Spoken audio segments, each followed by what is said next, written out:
Scorpio राशि क्या है? स्कॉर्पियो राशि आठवीं राशि, एक ऐसी राशि जो छुपी हुई है, जो दिखाई नहीं देती, मतलब एविडेंटली ऐसे दिखाई नहीं देती है, ऊपर से आपको दिखाई नहीं देती है। आठवीं राशि ना सबसे गहरी, सबसे इंटेंस राशि है 12 की 12 राशियों में से। नेचर कैसा है? वॉटरी नेचर है। ये वॉटरी साइन है, वाटर का साइन। जैसे एरीज राशि भी मंगल गवर्न करता था, स्कॉर्पियो राशि मंगल और केतु दोनों गवर्न करते हैं। केतु को गवर्न करता है स्कॉर्पियो राशि को मंगल के साथ। जब हमने एरीज पढ़ा था तो हमने कहा था कि बिल्कुल एकदम मंगल जैसी है, और इसके अंदर मंगल अपने सारे जो गुण तत्व हैं वो मंगल जैसी दिखाई देती है, बिल्कुल मंगल की तरह है। स्कॉर्पियो मोस्टली केतु की तरह है। स्कॉर्पियो मंगल की जैसी नहीं है, स्कॉर्पियो केतु के जैसी है। स्कॉर्पियो ना, स्कॉर्पियो बेसिकली, आप Scorpio is equal to transformation लिख सकते हो। स्कॉर्पियो राशि का मतलब ही क्या है? स्कॉर्पियो राशि का मतलब ही है ट्रांसफॉर्मेशन। एंड ट्रांसफॉर्मेशन, ध्यान रखना एक चीज को, ट्रांसफॉर्मेशन कभी भी आसान नहीं होता है। जब बटरफ्लाई बनने का प्रोसेस कभी आपने देखा है, पढ़ा है? वो बटरफ्लाई पहले कैटरपिलर होती है, फिर वो अपने कुकून को तोड़ती है, और वो बहुत पेनफुल प्रोसेस होता है, बहुत ज्यादा पेनफुल प्रोसेस होता है, फिर वो एकदम कंप्लीटली एक डिफरेंट क्रिएचर, मतलब बटरफ्लाई बनकर निकलती है बाहर, है ना? तो ये कंप्लीट, ये जो ट्रांसफॉर्मेशन का प्रोसेस है ना, ये ट्रांसफॉर्मेशन का प्रोसेस भी बहुत पेनफुल होता है, लेकिन हाँ, ट्रांसफॉर्म हो जा, मतलब बिल्कुल चेंज हो जाना 180 डिग्री, ऐसे अभी हाथ ऐसे एकदम ऐसे हो जाना, कंप्लीटली बदल जाना, तो ये ट्रांसफॉर्मेशन का साइन है। आठवीं राशि की राशि कही गई है। मृत्यु की राशि मतलब आपका शरीर कब बदलेगा, कब कंप्लीटली बदलेगा आपका शरीर? रहते रहते तो नहीं बदलता ना, मृत्यु के बाद आप जन्म लेते हो दूसरा, तो आपको शरीर नया मिलता है, कंप्लीट ट्रांसफॉर्म हो जाता है, आत्मा वही रहती है, कंप्लीट ट्रांसफॉर्मेशन हो जाता है शरीर का। तो वो आठवीं राशि ना कंप्लीट ट्रांसफॉर्मेशन के, किसी भी चीज का कंप्लीट ट्रांसफॉर्मेशन, आठवीं राशि। आठवीं राशि इसी वजह से कहा गया आठवीं राशि मृत्यु की राशि है। मृत्यु का मतलब उस पर्टिकुलर पार्ट में जो चीज आ गई ना, उसकी मृत्यु होगी, और उसके बाद वो कंप्लीटली बदलकर आपके सामने आएगी।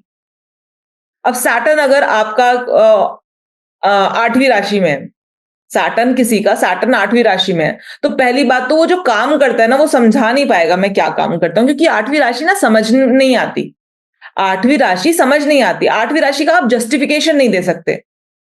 एट स्कॉर्पियो राशि इज नॉट टू जस्टिफाई, वो जस्टिफाई करने के लिए नहीं है। आपका कोई भी प्लैनेट जब आठवीं राशि में चला जाएगा, तो आप उसके कारक तत्वों को समझा नहीं पाओगे। मरकरी स्कॉर्पियो में चला गया, आप ना समझा नहीं पाओगे। मरकरी स्कॉर्पियो में चला गया, आप समझा नहीं पाओगे कि मैंने ये सारी जो पढ़ाइयां की हैं, ये किया, क्यों किया है, पता नहीं आपको। क्योंकि जो आठवीं राशि में जो प्लैनेट चला गया ना, आप ये ध्यान रखना, उसका कोई ना कोई कर्जा लेकर आप आए हो। जो भी प्लैनेट आठवीं राशि में गया ना, उस प्लैनेट का कोई ना कोई कर्जा लेकर आए हो इस लाइफ में, जो आपको वापस करना है। तो इसलिए जब आपने कर्जा पिछली लाइफ में लिया था और वापस वो अब इस वाली लाइफ में करना है, तो क्या होगा? ऑब्वियसली ना, जब आपने कर्जा पिछली लाइफ में लिया था, वापस आपको इस लाइफ में करना है, तो आप समझा नहीं पाओगे कि मैंने ये पे ऑफ क्यों किया। कुछ एजुकेशन जो आपने चाही थी और वो नहीं कर पाए थे लास्ट लाइफ में, मरकरी 8th हाउस में आ गया, या मरकरी आठवीं राशि में आ गया। अब आपकी कोई ऐसी एजुकेशन है जो नहीं कर पाए थे, जो नहीं पूरी हो पाई थी, अब आप आज कर रहे हो उसको। आज की लाइफ से, इस लाइफ से कोई लेना देना नहीं है। जैसे अब सिंपल बात करें, कोई व्यक्ति है, जर्मन सीख रहा है, अब जर्मन का ना उसके प्रोफेशन से कोई लेना देना है, ना उसको कोई विचार है कि वो आगे जर्मन में कुछ करेगा एंड ऑल। बस दिमाग में आया, गया, कोर्स में एनरोल कराया, 4 लोग और करा रहे थे, उसने भी एनरोल कराया, और उससे अगर मैं पूछूं कि भाई तुम जर्मन क्यों सीख रहे हो, क्या औचित्य क्या है तुम्हारा जर्मन सीखने का, he won't be able to tell me. नहीं, अरे बस मैम ऐसी, बस दोस्तों के साथ, मतलब उसके पास आंसर नहीं है कि वो क्यों सीख रहा है। उसको आगे करना नहीं, उसको आगे प्रोफेशन में नहीं तब्दील करना, उसकी कोई अभी फिलहाल कोई काम नहीं आने वाला, कुछ नहीं, बस सीख रहा है। तो मरकरी, अगर मरकरी स्कॉर्पियो में होगा ना, तो आप ऐसे लोगों को देखोगे दुनिया भर की चीजें सीख रहे होते हैं, बहुत सारी चीजें, मतलब उनकी एजुकेशन पूछ के देखो उनकी एजुकेशन क्या है, और फिर उनकी एजुकेशन से का ना उनसे कारण पूछो कि आपने ये पर्टिकुलर चीज क्यों सीखी, आपने ये पर्टिकुलर चीज क्यों सीखी, वो आपसे कोई जवाब नहीं दे पाएंगे। क्यों? क्योंकि सीधी बात है, एक बहुत बहुत ये एक बहुत बड़ा सच है, यूनिवर्सल फैक्ट है। आप किसी भी व्यक्ति के 8वीं राशि में कोई सा भी प्लैनेट देखोगे, उस प्लैनेट को समझ पाना उसकी अपनी समझ से बाहर है, उसकी अपनी समझ से बाहर है। स्कॉर्पियो राशि, फिर बोलूंगी, स्कॉर्पियो राशि ट्रांसफॉर्मेशन के ट्रांसफॉर्मेशन समझ नहीं आते हैं, ठीक है।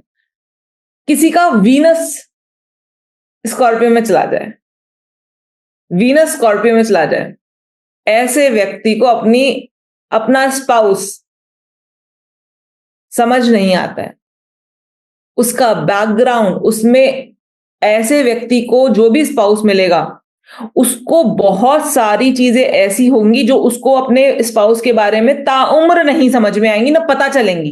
कुछ ऐसे राज होंगे छुपे हुए जो नहीं समझ में आएंगे। और सिंपल सी बात है, अगर आपको ईश्वर ने वीनस स्कॉर्पियो में देकर भेजा है ना, तो जो चीजें आपको नहीं पता ना, उनको जबरदस्ती ढूंढने की कोशिश भी मत करो। मैं हमेशा बोलती हूँ कि अगर वीनस स्कॉर्पियो में मिला है ना, तो अपने अपने पार्टनर की जासूसी मत करो, अगर आपको वीनस स्कॉर्पियो में मिला है तो, क्योंकि फिर आपको कुछ ऐसा पता चलेगा जो कि आपको नहीं पता चलना चाहिए, वो आपको कंप्लीटली ट्रांसफॉर्म कर देगा, वो कंप्लीटली ट्रांसफॉर्मेशन हो जाएगा, रिश्ते का कंप्लीट ट्रांसफॉर्मेशन हो जाएगा। Never ever find, never ever find. जो चीज स्कॉर्पियो में चली गई है ना, उस स्कॉर्पियो, हमारा स्कॉर्पियो, अगर मैं स्कॉर्पियो राशि के बारे में बात करूं, मैंने लास्ट टाइम ही बताया था आपको, आई थिंक इसी क्लास में बताया था कि स्कॉर्पियो हमारे प्राइवेट पार्ट्स हैं, है ना। स्कॉर्पियो राशि हमारी प्राइवेट पार्ट्स हैं। क्या प्राइवेट पार्ट्स के ऊपर से कपड़ा हटा हटा के देखते हो आप? नहीं ना।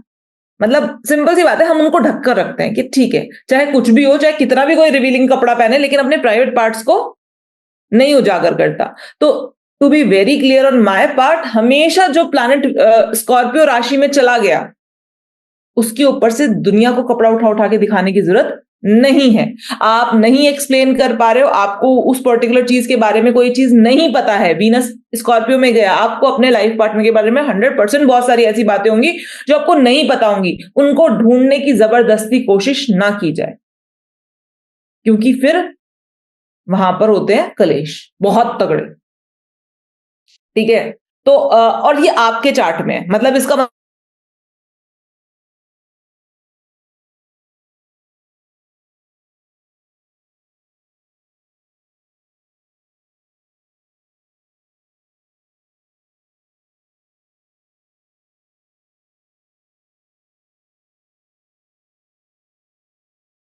जिसके पास्ट के बारे में आपको नहीं पता होना था, जिसके पास्ट में काफी सारे सीक्रेट्स होने थे, ठीक है। तो मैं हमेशा बोलती हूँ, कुछ चीजों की होती है रेमेडी और कुछ चीजों की होती है एक्सेप्टेंस।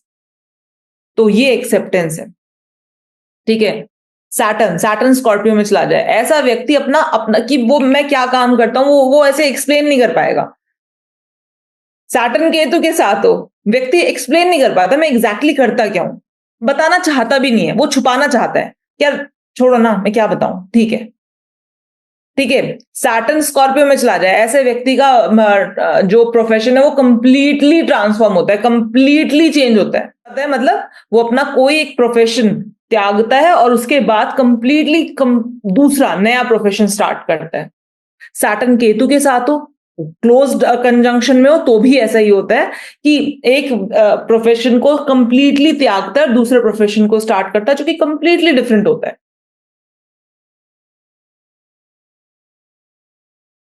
आठवीं राशि मृत्यु की राशि है ना, तो सैटर्न आठवीं राशि में, मतलब एक पर्टिकुलर प्रोफेशन की मृत्यु होगी, दूसरा प्रोफेशन स्टार्ट होगा, दूसरा कंप्लीटली डिफरेंट प्रोफेशन स्टार्ट होगा।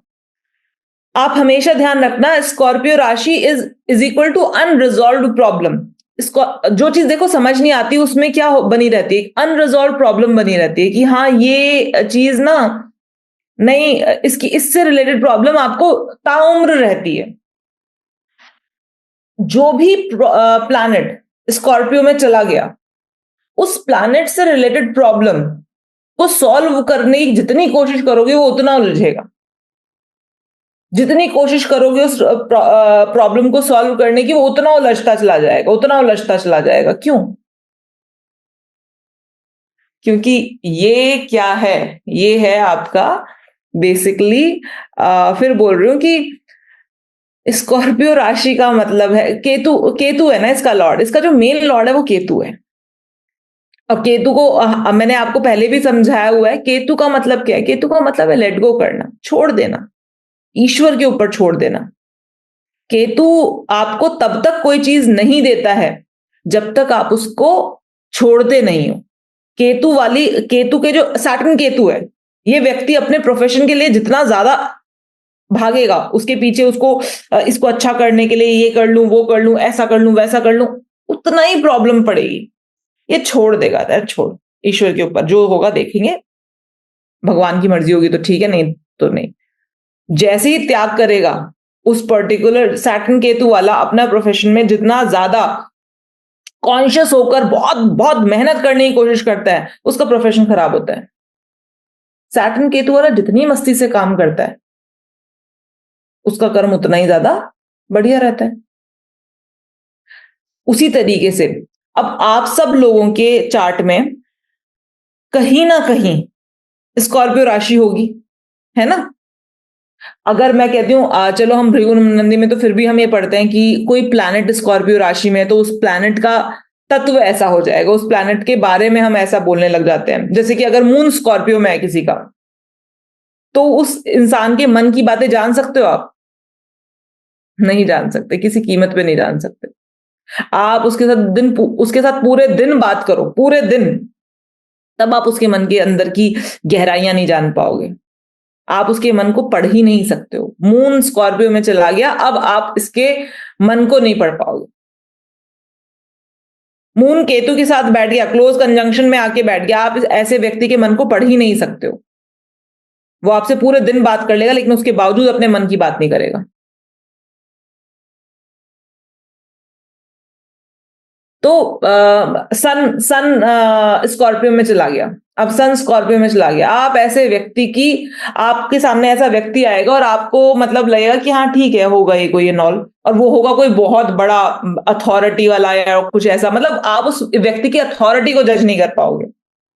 सन स्कॉर्पियो में चला गया तो ऐसे व्यक्ति का जो वर्चस्व है वो होते हुए भी नहीं दिखाई देगा। ठीक है, ऐसे व्यक्ति की अथॉरिटी को जज नहीं कर पाता व्यक्ति। बेसिकली स्कॉर्पियो ना स्पाइस का साइन है, जासूस का साइन है। जासूस कैसे होते हैं लेकिन दिखाई नहीं देते, है ना? स्कॉर्पियो बेसिकली स्पाइस के लिए बहुत अच्छा है। जिनको स्पाइस हो गए या रिवॉल्यूशनरीज हो गए, जिनको ऑब्वियस सी बात है, जिनको कुछ ऐसा करना है जो कि कंप्लीटली डिफरेंट है, जो कंप्लीटली किसी चीज को बदल दे। अब स्कॉर्पियो, मैंने अभी आपको बोला, जैसे अभी हम लोग यहाँ पर देखते हैं तो हम सिर्फ ये देखते हैं कि चलो आपका स्कॉर्पियो में आपका कोई प्लैनेट है तो उसका नेचर कैसा होगा। लेकिन अगर मैं आपसे बोलूं कि आपका जो सब लोगों का आपका चार्ट है, उसमें कहीं ना कहीं तो स्कॉर्पियो राशि होगी, है ना? कहीं ना कहीं तो उसमें स्कॉर्पियो का साइन होगा। अब उसमें कहीं ना कहीं स्कॉर्पियो की राशि होगी, कहीं ना कहीं स्कॉर्पियो का मतलब राशि होगी। तो आप ये देखना, आपका जो भी चार्ट है उसमें जहां पर भी जिस भी हाउस में स्कॉर्पियो की राशि आती है ना, उस हाउस से रिलेटेड प्रॉब्लम्स इंसान को रहती ही रहती है।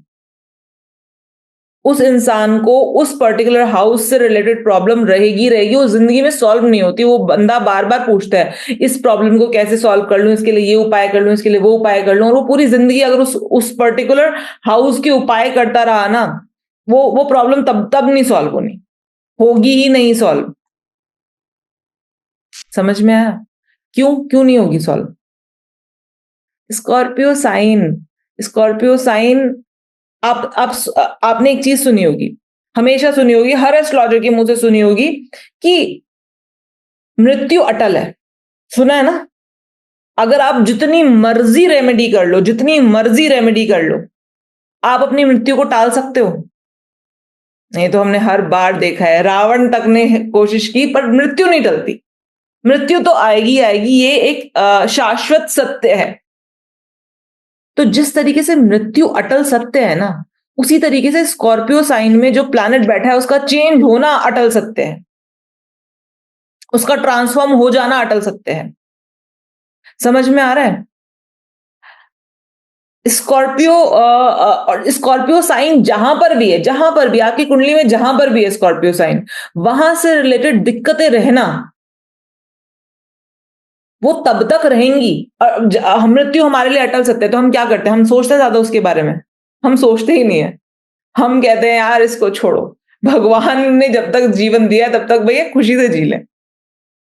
ठीक है, जिस दिन आनी होगी उस दिन तो आएगी आएगी, हम भगवान के ऊपर छोड़ देते हैं। तो एग्जैक्टली वो इंसान तभी सुखी रह सकता है। नहीं तो अगर हम रोज अपनी मृत्यु के बारे में सोचेंगे तो हम क्या सुखी रह पाएंगे? अभी हमें लग रहा होगा यार कभी कल मर ना जाऊं मैं, परसों मर ना जाऊं मैं। ऐसे नहीं सोचते ना, रोज तो नहीं सोचते ना आप लोग ये, यार कल मर गई तो, परसों मर गई तो, है या 4 दिन बाद मर गई तो। अरे नहीं सोचते हम लोग। हम कहते हैं यार इस बात पे हमारा कंट्रोल नहीं है, छोड़ देते हैं, तो हम सुखी रहते हैं।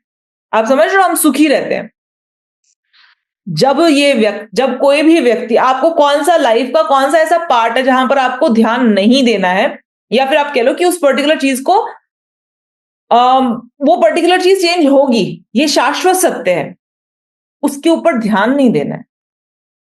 मतलब उसके ऊपर चिंता नहीं करनी है, उसको उसको उसको ठीक करने के लिए उपाय जबरदस्ती की जरूरत से ज्यादा नहीं करने हैं। जैसे कि अब अगर कोई जेमिनाई लगन है, जेमिनाई लगन मतलब 3 नंबर का वो राशि है, वो सबसे पहले घर में आती है। अब 3 नंबर की राशि सबसे पहले घर में आती है, तो 8वीं राशि कौन से घर में आ गई? छठे घर में आ गई 8वीं राशि, है ना? क्लियर है ये बात? तो अब 8वीं राशि अगर छठे घर में आ गई, छठा घर आपका रोग का है, आप देखना जितने जेमिनाई लग्न वाले लोग होंगे ना, वो डॉक्टर के पास चक्कर काटते रहेंगे। ठीक है, उनको ये नहीं समझ में आ पा रहा होता कि उनके शरीर में बीमारी क्या है। और जब आप उनसे जाके बात कर लो, वो आपको अगर ये बोल दे कि हाँ मैं कंप्लीटली एकदम स्वस्थ हूं, मुझे लाइफ में, मेरे को जीवन में कोई समस्या नहीं है, वो आप उनके पास जाके बैठो, जेमिनाई लग्न वालों के पास, वो 100% आपको अपनी समस्याएं बताएंगे ही बताएंगे। उनको क्या नुकसान हो गया, उनको क्या बीमारी हो रही है उनका। आप अच्छा चलो ठीक है, जेमिनाई लग्न वालों के पास आप जाकर बैठना और 2 प्रॉब्लम आप उनको अपनी बताना, बस इतना ही करना है आपको, उससे ज्यादा नहीं करना। 2 प्रॉब्लम आप उनको अपनी बताना, वो आपको 15 गिनाएंगे अपनी, कि उनके शरीर में कहां दर्द है और उनको कहां कहां क्या क्या क्या प्रॉब्लम है। क्योंकि ऑब्वियस सी बात है, व्यक्ति किस बात के बारे में बात करता है, जहां उसका टॉरस का साइन होता है उसके बारे में वो बात करता है। जेमिनाई लग्न वालों का टॉरस का साइन कौन सी राशि में है? 12वें घर में है। 12वां घर नुकसान का घर है, तो बात अपने नुकसान के बारे में करेंगे। और उनकी अनरिजॉल्व प्रॉब्लम कहां है, कहां पर उनकी प्रॉब्लम सॉल्व नहीं हो पा रही है। वो प्रॉब्लम सॉल्व कहां नहीं हो पा रही उनकी? बीमारी से रिलेटेड प्रॉब्लम सॉल्व नहीं हो पा रही, उनको यही नहीं समझ में आ पा रहा होता। क्योंकि देखो 8वीं राशि, छठा घर कहां चला गया? 8वीं राशि ने ले लिया, छठा घर 8वीं राशि ने ले लिया। अब 8वीं राशि जहां गई ना, वहां की बातें आपको समझ नहीं आती, समझ ही नहीं पाओगे वहां पर, क्योंकि वहां इतना अंधेरा है। 8वीं राशि इज लाइक घना अंधेरा, बहुत अंधेरा है, बहुत ज्यादा अंधेरा है, डार्कनेस बहुत ज्यादा है। और क्या अंधेरे में कोई सामान अगर आप ढूंढना चाहो तो दिखता है क्या? नहीं दिखता ना। तो छठे घर में अगर 8वीं राशि चली गई, ऐसा व्यक्ति पूरी जिंदगी उसकी निकल जाती है डॉक्टर के पास आते जाते आते जाते आते जाते, उसको ये नहीं समझ में आ पा रहा होता कि प्रॉब्लम कहां पर है। लोग बाद में उसको ये बोलना शुरू कर देते हैं वहम है, वहम का कोई इलाज नहीं है, चल छोड़। उसको वहम नहीं हो रहा होता, उसको सचमुच में कुछ है, लेकिन उसको डॉक्टर्स को दिखाई नहीं दे रहा। आप समझ रहे हो? 8वीं राशि। और आप देखना जेमिनाई लगन वालों के साथ जनरली ये प्रॉब्लम रहती है, किसी को थोड़ी किसी को ज्यादा। ऑब्वियसली बात है, डिपेंडिंग अपॉन द और बाकी सारे प्लैनेटरी की पोजीशंस क्या हैं, कहां पर है, कौन से पार्ट में दिक्कत रहेगी, वो सारी बातें अलग है। लेकिन एक जनरल बात मैं आपको बता रही हूँ स्कॉर्पियो राशि के बारे में। समझ में आ रहा है? स्कॉर्पियो राशि किस पर्टिकुलर चीज के लिए हम कहते हैं कि ये स्कॉर्पियो राशि है। तो आपकी स्कॉर्पियो राशि जहां पर भी होगी वहां पर ट्रांसफॉर्मेशन होना तय है। वहां पर ट्रांसफॉर्मेशन होना तय है, वहां पर वहां की चीजें समझ में ना आ पाना तय है। इसी वजह से स्कॉर्पियो लग्न को इतना चैलेंजिंग लग्न बोला गया। क्यों बोला गया चैलेंजिंग लग्न? क्योंकि आप तो कह रहे हो कि यार छठे घर में 8वीं राशि चली गई तो बीमारी समझ नहीं आ रही, हमारे दुश्मन कौन है ये नहीं पता चल रहा, हमारा रोग क्या है ये नहीं पता चल रहा, ठीक है? लेकिन 8वीं राशि जिसके लग्न में मैं आकर बैठ गई, उसे तो ये नहीं समझ में आ पा रहा कि एग्ज़ैक्टली मैं कौन हूँ? मुझे करना क्या है? आप समझ रहे हो? उसको ये क्लियर नहीं हो पा रहा कि एग्ज़ैक्टली मुझे अपने अपने लिए आगे मैं किस तरीके से प्रोग्रेस करूँ। वहाँ पर इतना इंटेंस है, वो इतना इंटेंस है, इस वजह से 8वीं राशि वाले रिवॉल्यूशनरी क्यों बनते हैं? 8वीं राशि वाले वो काम क्यों करते हैं जो उनको मतलब करने के लिए मना किया जा रहा होता है? क्योंकि उनके अंदर वो 8वीं राशि ना, मैंने आपको बोला ना, वाटरी राशि है। अब वाटरी राशि है तो ये कौन-सा पानी है? ये ठंडा पानी नहीं है। वाटरी राशि का मतलब ये ठंडा पानी नहीं है, ये गरम उबलता हुआ पानी है। और जिसका सोर्स नहीं पता चल पा रहा कि ये गर्म पानी आ कहां से रहा है, उस तरह का पानी है स्कॉर्पियो राशि, जिसका सोर्स नहीं पता आपको। तो ये कितना डेप्थ, कितना इंटेंस है ये लोग, कितने इंटेंस हैं, इसकी था नहीं समझ में आती कि ये लोग कितने इंटेंस हो सकते हैं। तो ये बेसिकली ये 8वीं राशि इनके लग्न में है, तो इसका मतलब इनका बदलना, इनका 180 डिग्री बदलना निश्चित है।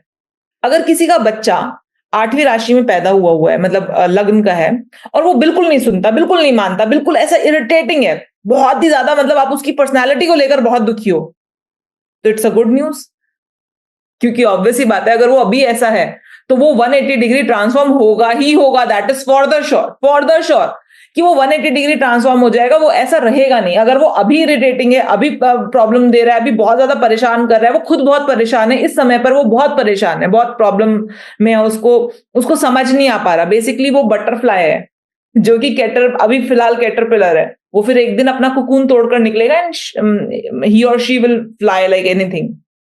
तो लेकिन अगर स्कॉर्पियो राशि में आपको बच्चा बहुत अच्छा दिखाई दे रहा है, मतलब स्टार्टिंग में वो बहुत अच्छा है, ब्रिलियंट है, पढ़ने में बहुत अच्छा है, बहुत बढ़िया तरीके से बिहेव कर रहा है, बहुत अच्छा है, आप बहुत आज्ञाकारी है, इस समय आपकी सारी बातें मान रहे हैं, and you are very happy with your scorpion child, जो इसका लग्न स्कॉर्पियन है, और आप बहुत खुश हो, तो क्या होगा? तब इतनी अच्छी न्यूज नहीं है ये आपके लिए, क्योंकि ये रिवर्स होगा। एंड डेफिनेटली डेफिनेटली स्कॉर्पियन लग्न राइज होगा अगर किसी के भी बर्थ चार्ट में उसका उसका 180 डिग्री चेंज हो जाना नियति है, ये नियति है। तो अगर अभी ऐसा है तो फिर बाद में पलटेगा, अभी बहुत अच्छा है तो भी बाद में पलटेगा, पलटेगा जरूर, that is for the short. जहां आपकी 8वीं राशि है वो पर्टिकुलर भाग आपकी जिंदगी में कंप्लीटली ट्रांसफॉर्म होकर रहेगा, होकर रहेगा। जय श्री राम।